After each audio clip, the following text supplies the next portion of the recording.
प्रत्येक मित्र कहता है, मैं भी तुम्हारा मित्र हूं, किंतु कुछ लोग नाम मात्र के मित्र हैं।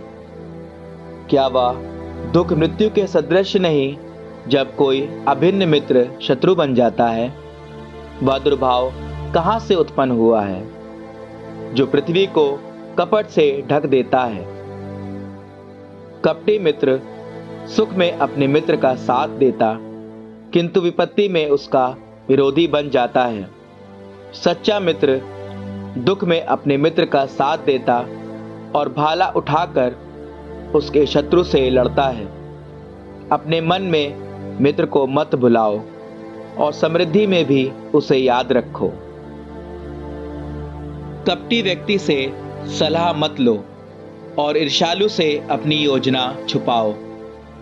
प्रत्येक परामर्शदाता अपनी सम्मति अच्छी समझता है, किंतु कुछ लोग अपने हित में परामर्श देते हैं। परामर्शदाता से सावधान रहो और पहले पता करो कि उसका स्वार्थ किस में है, क्योंकि वह अपने हित में परामर्श देगा और तुमसे लाभ उठाने के विचार से कहेगा, आप सही मार्ग पर चलते हैं, किंतु किनारे से देखता है कि तुमको क्या होगा। जो तुमसे बैर रखता उससे सलाह मत मांगो और ईर्ष्यालु व्यक्ति से अपनी योजना छुपाओ। तुम ना तो स्त्री से उसकी सौत के विषय में सलाह मांगो और ना कायर से युद्ध के विषय में, न व्यापारी से सौदे के विषय में, न खरीदार से बिक्री के विषय में। तुम ना तो स्त्री से उसकी सौत के विषय में सलाह मांगो और ना कायर से युद्ध के विषय में, न व्यापारी से सौदे के विषय में, न खरीदार से बिक्री के विषय में, न विद्वेषी से कृतज्ञता के विषय में, न विधर्मी से भक्ति के विषय में, न बेईमान से ईमानदारी के विषय में, न आलसी से किसी काम के विषय में, न ठेके के मजदूर से किसी काम की समाप्ति के विषय में, और न आलसी नौकर से कठिन काम के विषय में। इन लोगों के किसी परामर्श पर निर्भर मत रहो, किंतु धार्मिक व्यक्ति की संगति करो, जिसके विषय में तुम जानते हो कि वह आज्ञाओं का पालन करता है, जिसका स्वभाव तुम्हारे स्वभाव से मेल खाता है। और जब तुम लड़खड़ाते हो तो वह तुमसे सहानुभूति रखेगा।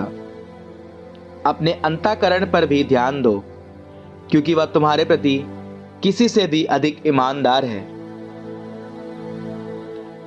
ऊंची मीनार पर बैठने वाले पहरेदारों से भी अधिक मनुष्य को अधिक जानकारी अंतःकरण देता है। सबसे महत्वपूर्ण बात यह है कि तुम सर्वोच्च प्रभु से प्रार्थना करो, जिससे वह तुमको सत्य के मार्ग पर ले चले।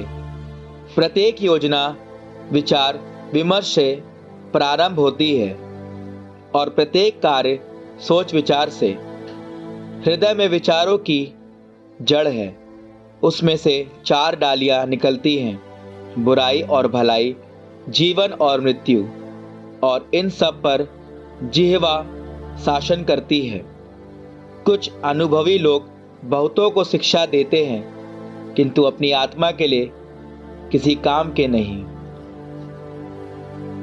कुछ विद्वान अपने शब्दों द्वारा अपने प्रति बैर उत्पन्न करते हैं और इस कारण स्वादिष्ट भोजन से वंचित रहते हैं। प्रभु ने उन्हें लोकप्रियता का वरदान नहीं दिया, उनमें रत्ती भर प्रज्ञा नहीं। कुछ लोग अपनी बुद्धि से लाभ उठाते और अपनी बुद्धि के फल से अपना शरीर पुष्ट करते हैं। प्रज्ञा संपन्न व्यक्ति अपने लोगों को शिक्षा देता है और उसकी बुद्धि का परिणाम चिरस्थायी है। प्रज्ञा संपन्न व्यक्ति को सभी आशीर्वाद देते हैं और जो उसे देखते वे उसे धन्य कहते हैं। मनुष्य के दिन गिने जा सकते हैं, किंतु इज़राइल के दिन असंख्य हैं। प्रज्ञा संपन्न व्यक्ति को अपने लोगों से सम्मान मिलेगा और उसका नाम सदा जीवित रहेगा। पुत्र, अपने जीवन काल में अपने आचरण पर विचार करो।